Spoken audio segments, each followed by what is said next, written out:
जो कोंड असतो ना, कानात वारा शिरलेला, तसं आपलं अवस्था असतं. म्हणजे आपण उधळत असतो, सैरभैर असतो, आपल्याला दिशाही नसते. मग यावेळेसच आपल्याला योग्य दिशा दाखवणं हे फार गरजेचं राहतं.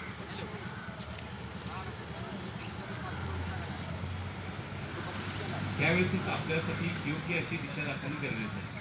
आता नशा म्हणजे काय होतं, की कुठल्याही गोष्टी असते, अतिरेक म्हणजे ती नशा कुठल्याही गोष्टी असते. म्हणजे आपण आता मोबाईलचं ॲडिक्शन म्हणतो, ते देखील नशा असते. म्हणजे आपल्याला मोबाईल घेतल्याशिवाय एक दिवस सुद्धा राहता येत नाही किंवा 5 मिनिटं सुद्धा आपल्याला राहू शकत नाही, ती देखील नशा आहे.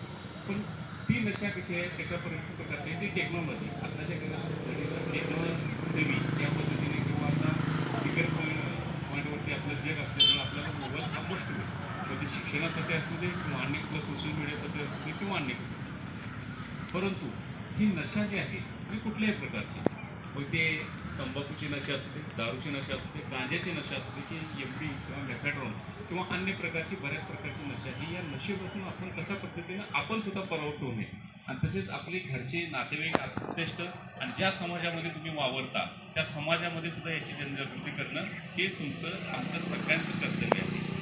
आता असं म्हणू नका की आमचं वय फक्त कमी आहे, आमचं कोण ऐकेल. नाही, सुरुवात करणं गरजेचं आहे. सुरुवात केल्यानंतर 100% त्याचे इनपुट चांगले मिळतात, भविष्य काळामध्ये चांगले होतात.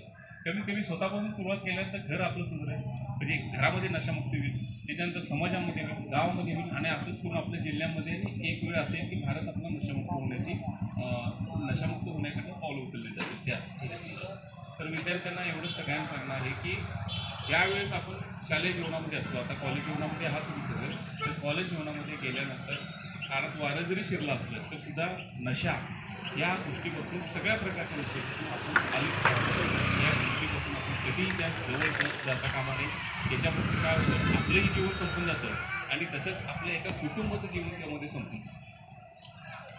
कितीतरी असे व्यक्ती आहेत की बाबा नशेच्या आहारी जाऊन आपलं कुटुंब संपवल्याला आपलं जीवनयात्रा सुद्धा त्यांनी त्या नशेच्या माध्यमातून संपवलेलं आहे. तर सर्व विद्यार्थ्यांना पुन्हा एकदा मी अशाच प्रकारे आवाहन करतो की आता जी आपली रॅली झालेली आहे ती रॅलीच्या माध्यमातून आपण जनजागृती आपल्या तालुका लेवलला जरी केली असली तर सुद्धा आपल्या आपल्या घरामध्ये, आपल्या गावामध्ये, आपल्या समाजामध्ये सुद्धा नशामुक्तीच्या संदर्भातलं आपण अभियान आपल्यातर्फे चालवलं गेलं पाहिजे, जेणेकरून आपल्या पालकमंत्री माननीय चंद्रकांतदादा पाटील यांचं जे स्वप्न आहे नशामुक्ती सांगली, या अनुषंगानं आपण पुढे फॉलो करू.